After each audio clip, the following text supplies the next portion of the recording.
Bonjour à tous, je te propose dans cette vidéo de s'entraîner à factoriser des expressions simples, c'est parti! Cette vidéo fait suite à deux autres de nos vidéos dans lesquelles on s'entraîne à factoriser des expressions simples. Donc ici on va continuer cette série d'entraînement et la différence des deux autres vidéos, on va essayer ici de factoriser directement, c'est-à-dire que on ne va plus prendre la peine de décomposer chaque terme de nos expressions pour trouver le facteur commun. On va essayer maintenant d'y aller directement, c'est-à-dire d'écrire directement la factorisation. Donc je te propose dans un premier temps que tu mettes cette vidéo sur pause, que tu essayes chez toi de ton côté à factoriser l'ensemble de ces expressions et bien évidemment, je corrige juste après. C'est à toi.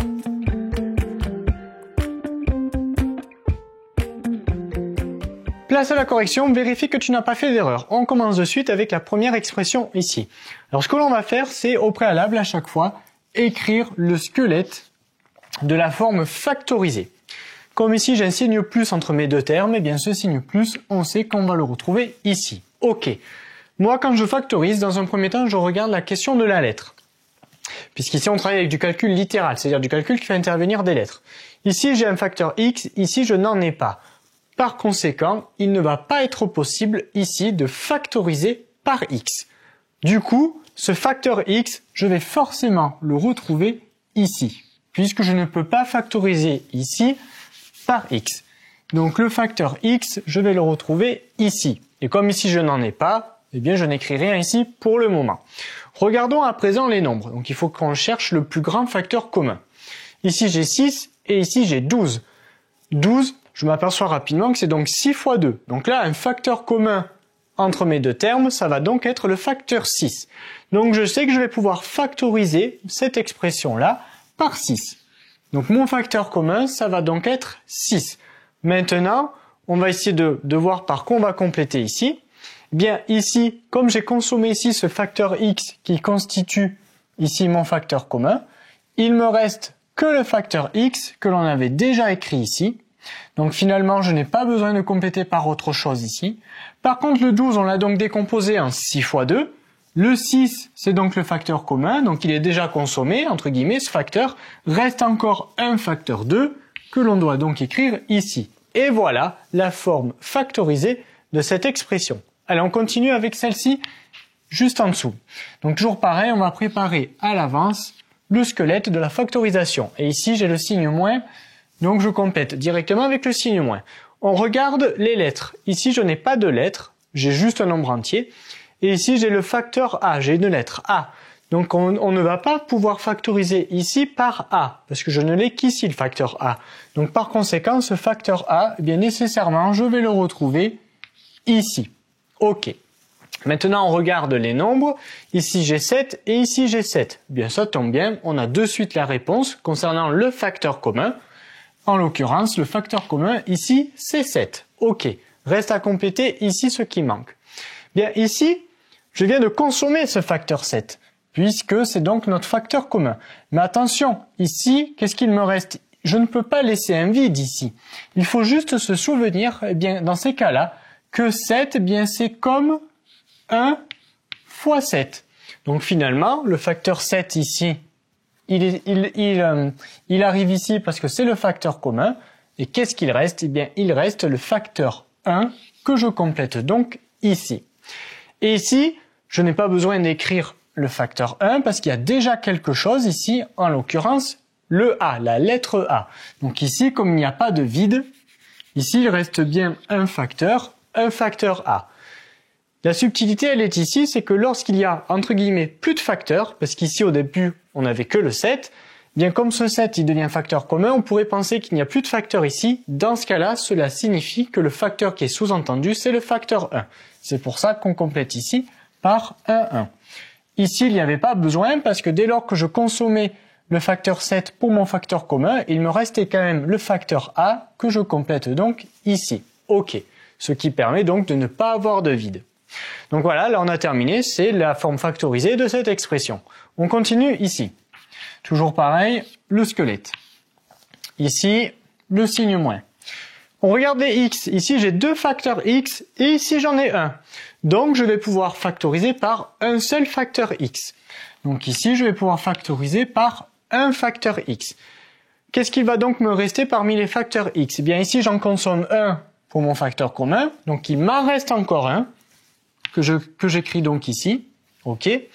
Et ici, eh bien ce facteur x, je l'ai utilisé ici comme facteur commun, donc finalement je n'en ai plus, donc je n'écris rien ici pour le moment. On regarde les nombres. Ici j'ai 5 et ici j'ai 3.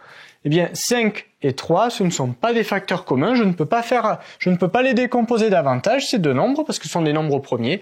Donc finalement, ici, il était possible de factoriser que par x, que par la lettre x.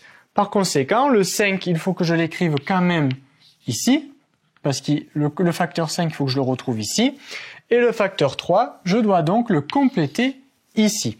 Voilà, maintenant j'ai terminé, je viens ici de factoriser cette expression. On continue ici. Toujours pareil, moi ce que j'aime bien faire, c'est d'abord le squelette, et après on regarde les lettres, la question des lettres. Ici j'ai deux facteurs x et ici j'en ai un. Donc il va être possible de factoriser par un seul facteur x, c'est-à-dire x. Comme ici j'avais deux facteurs x, j'en consomme un pour mon facteur commun, il m'en reste donc encore un, que j'écris de suite ici. Et ici j'avais donc un facteur x que j'ai écrit ici, donc je ne vais pas pouvoir, il ne faut pas que je réécrive x ici. Ce facteur x, il a été consommé ici puisqu'il constitue à présent le facteur commun. Ok, regardons maintenant la question des lettres. Eh bien maintenant des chiffres. Ici il me reste un facteur 4 et ici je n'ai plus rien. Alors ici comme je n'ai plus rien, on se souvient également, parce qu'on va avoir un problème ici. Ici, il faut bien que je complète par quelque chose. Et on n'oublie pas donc que x tout seul, c'est sous-entendu x fois 1. Donc finalement, il me reste ici un facteur 4 et ici, il me reste un facteur 1. Il n'y a donc pas de facteur commun ici. Donc, à nouveau, dans cette expression-là, ici, il était possible de factoriser que par x. Donc finalement, le facteur 4, il faut que je le recopie ici. Et je ne peux pas laisser de vide ici. C'est pour cette raison qu'il faut se souvenir que dans ce cas-là, le facteur x que j'avais ici, bien c'est sous-entendu x fois 1. Et c'est donc ce facteur 1 qu'il faut que j'écrive ici pour éviter de laisser un vide. Ok, donc là j'ai terminé, je viens de factoriser mon expression. On continue avec l'expression suivante et attention avec l'expression suivante parce qu'il y avait une petite subtilité. Alors, déjà ce que l'on va faire, c'est commencer par écrire le squelette. Donc ici, j'ai le signe plus, ok, entre les deux termes. On regarde déjà les lettres. Deux facteurs x, x au carré, et un seul facteur x. Donc je vais pouvoir factoriser par un seul facteur x, c'est-à-dire x. Comme ici j'en ai deux des facteurs x, j'en consomme un comme facteur commun, il m'en reste encore un que j'en complète directement ici. Ici, j'avais qu'un seul facteur x que l'on a donc utilisé comme facteur commun, donc il ne m'en reste plus. Donc pour l'instant, ici, ça reste vide. On regarde les nombres. Moins 2, plus 4. Donc là, je vais quand même pouvoir faire apparaître des facteurs communs, parce que là, je vois 2, et là, je vois 4. 4, c'est 2 fois 2. Donc il y a un facteur 2 qui va apparaître comme facteur commun. Donc je le complète de suite. Mais attention, qu'est-ce qu'il me reste finalement?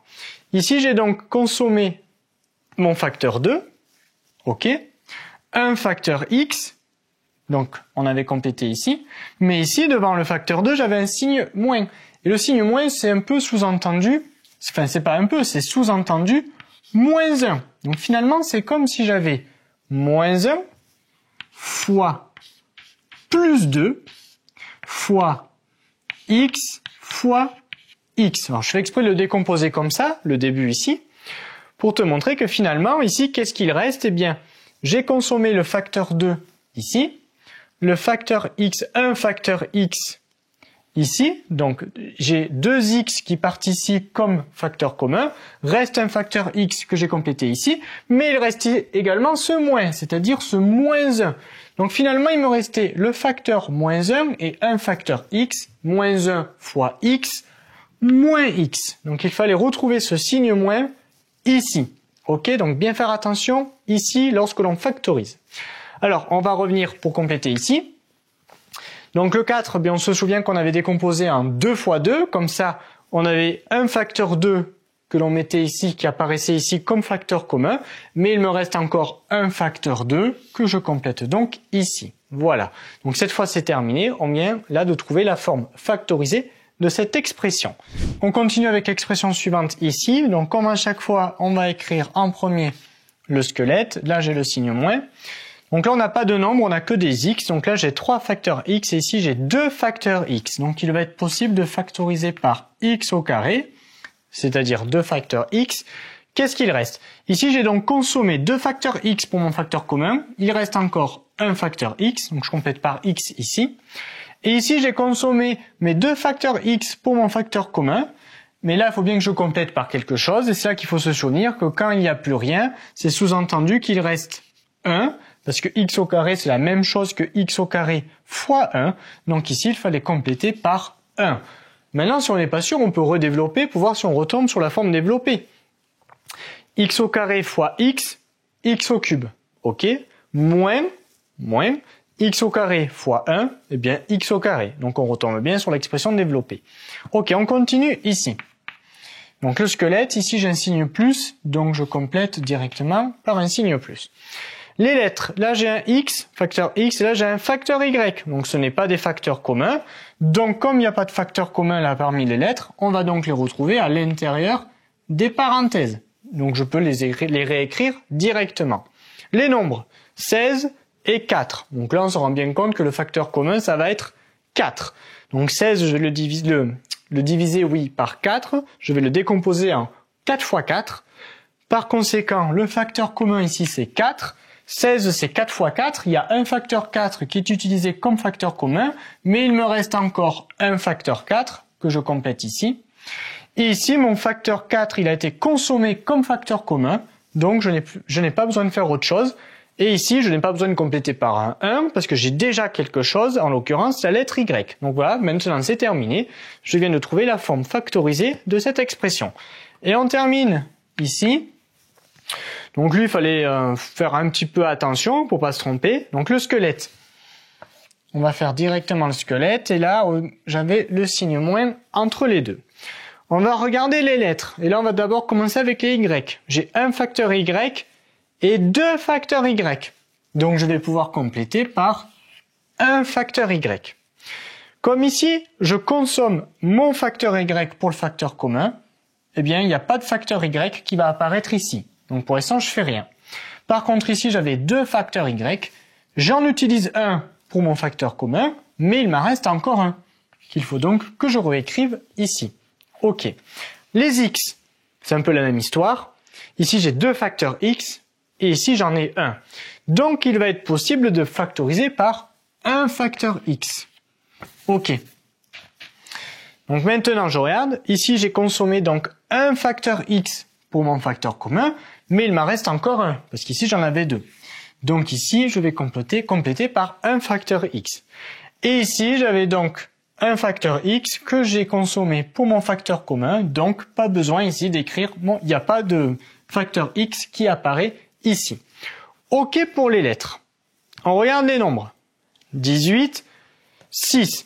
Donc là, on se rend bien compte que le prochain facteur commun, ça va être 6. Parce que 18, c'est 6 fois 3. Donc, il va être possible de factoriser par 6 également. 18, c'est donc 6 fois 3. Je consomme mon facteur 6 comme facteur commun, mais il me reste quand même le facteur 3, qu'il faut donc que j'écrive ici. Et là, mon facteur 6, je l'ai utilisé comme facteur commun, donc je n'en ai plus, finalement. Pas besoin ici de compléter par un 1, parce que j'ai déjà quelque chose d'écrit, en l'occurrence, le y.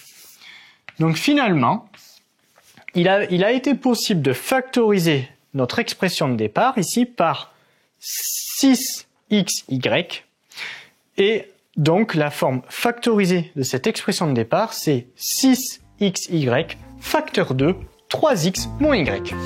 Cet exercice est désormais terminé, abonne-toi à la chaîne pour ne rater aucune de nos prochaines vidéos et on te dit à très vite dans une autre leçon de Petit Savant.